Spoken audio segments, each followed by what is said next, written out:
మయన్మార్కు చెందిన అంగు San Suu Kyi ఆమె యొక్క ఉద్యమ నాయకురాలుగా ఎదగడం జరిగింది. మయన్మార్లో చాలా ఉద్యమాలు చేయడం జరిగింది.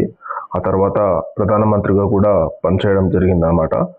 ఆమె నేషనల్ లీగ్ డెమోక్రటిక్ అనే పార్టీని స్థాపించి దాదాపు 1985 సంవత్సరంలో మరియు 1990 సంవత్సరంలో మరియు 2016 ఆ సంవత్సరంలో ఆ దేశానికి అధికారంలో కూడా రావడం జరిగింది ఆ పార్టీ. ఆమె స్టేట్ కౌన్సిలర్ అనే పదవిని చేపట్టడం జరిగింది. ఎందుకంటే అది ఈక్వల్ టు ప్రధానమంత్రి పదవితో సమానం అన్నమాట. ఇప్పుడు ఈమె గురించి మనం ఎందుకు మాట్లాడుతున్నామంటే ఈమె ప్రపంచవ్యాప్తంగా చాలా గుర్తింపు పొందిన నాయకురాలు. ఎన్నో సంవత్సరాలు ఆమెను గృహ నిర్బంధం చేయడం జరిగిందనమాట. అయినా వాటన్నిటిని తట్టుకుంటూ ఆమె ప్రధానమంత్రిగా గెలవడం జరిగింది. ప్రధానమంత్రి గెలిచిన తర్వాత ఆమెను ఆ దేశ మిలిటరీ ఆమెపై దాడి చేసి ఆమెను నిర్బంధించి ఆమెను బందీగా చేయడం జరిగిందనమాట.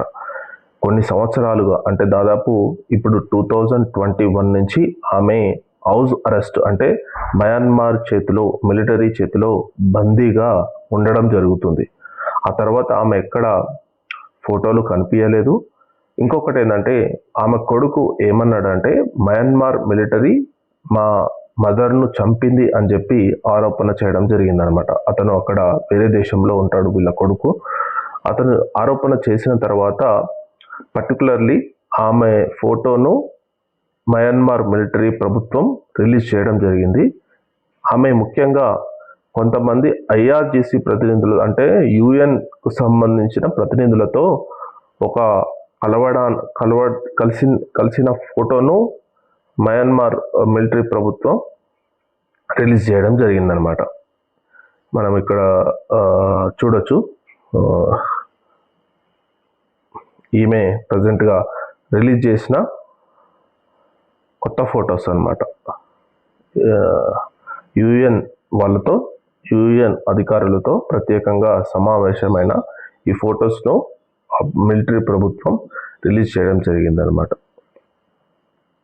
ఈమెకు ప్రపంచవ్యాప్తంగా చాలా మంచి గుర్తింపు రావడం జరిగింది. చాలా మంచి గొప్ప నాయకురాలుగా, గొప్ప ఫైటర్గా అంగు సాన్ సూకీ అంటే చాలా గుర్తింపు రావడం జరిగింది. మరి మిలిటరీ ఈమెపై పూర్తిగా కక్ష కట్టి ఆమె ప్రభుత్వాన్ని కూలదోసి, ఇంకో విషయం ఏంటంటే ఆమె పెట్టిన పార్టీని పూర్తిగా అక్కడ బ్యాన్ చేయడం జరిగింది అనమాట. ఎప్పుడైతే మిలిటరీ ప్రభుత్వం వచ్చిందో NLD party, national league democratic అనే పార్టీని పూర్తిగా బ్యాన్ చేయడం జరిగింది అనమాట. ఏవేవో కేసులు పెట్టడం జరిగింది, ఏవేవో ఆమెను చాలా భయంకరంగా ఆమెను ఇబ్బందికి గురి చేయడం జరిగింది. స్టిల్ ఆమె ఇంకా కూడా ప్రజెంట్గా ఆమెకు అక్కడ ప్రపంచవ్యాప్తంగా చాలా సంస్థలు మిలిటరీ ప్రభుత్వాన్ని విజ్ఞప్తి చేయడం జరిగిందనమాట. ఆమెకు కఠినంగా శిక్షలు వేయకండి, ఆమెను కొంత కనిపించేటట్టు మీడియాకు కనిపించేటట్టు చేయండి అని చెప్పి చాలామంది మిలిటరీ ప్రభుత్వాన్ని రిక్వెస్ట్ చేయడం జరిగిందనమాట. సో ఇవన్నీ జరుగుతున్న క్రమంలోనే ఒత్తిడితో మిలిటరీ ప్రభుత్వం ఇప్పుడు ఫొటోస్ మాత్రం రిలీజ్ చేయడం జరిగింది. అంగు సాన్ సూకీ గురించి నిజంగా చాలామంది ఇన్స్పైర్ అవుతారనమాట. చాలామంది ప్రపంచవ్యాప్తంగా ఆమెకు చాలామంది అభిమానులు ఉన్నారు.